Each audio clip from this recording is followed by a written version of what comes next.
શહેરના ડભોલી ખાતે આવેલ તાપી નદી કિનારાના પાળા પર તાણી દેવાયેલા ઝૂંપડાઓના ડિમોલિશનની કામગીરી હાલ ચાલી રહી છે।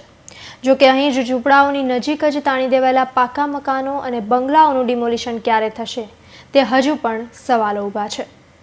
તાપી નદીના પૂરથી શહેરીજનોને રક્ષણ મળે તે માટે રાજ્ય સરકાર અને સુરત મહાનગરપાલિકા દ્વારા નદીના બંને કાંઠે પાળા યોજના લાગુ કરવામાં આવી છે।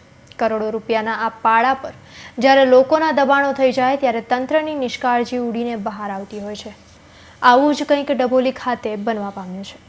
ડભોલી ગામતળ નજીક બનેલા પાળાઓ પર લોકોએ પાકા મકાનો તેમજ બંગલાઓ પણ બાંધી દીધા છે, તો વણઝારાઓએ ઝૂંપડાઓ પણ તાણી દીધા હતા। આ અંગે જ્યારે તંત્રનું ધ્યાન પડ્યું ત્યારે તંત્ર દ્વારા બુલડોઝર લઈને ડિમોલિશનની કામગીરી હાથ ધરવામાં આવી હતી। વણઝારાઓના ઝૂંપડા પર ફરી રહેલા બુલડોઝરથી કોઈને કોઈ સમસ્યા ન થતી હતી, પરંતુ સવાલ એ પણ હતો કે અહીં વણઝારાઓના ઝૂંપડાઓની નજીક જ તાણી દેવાયેલા પાકા મકાનો અને બંગલાઓ અને બની રહેલા એપાર્ટમેન્ટને તોડી પાડવાની હિંમત તંત્ર દાખવશે ખરું? મંગળવાર અને બુધવારે તંત્ર દ્વારા પોલીસ મદદથી વણઝારાઓના ઝૂંપડાઓ તો તોડી પડાયા હતા, પરંતુ પાકા મકાનો તોડવામાં જ ખરી હિંમતની જરૂર હોવાનું લોકમુખે ચર્ચાઈ રહ્યું છે।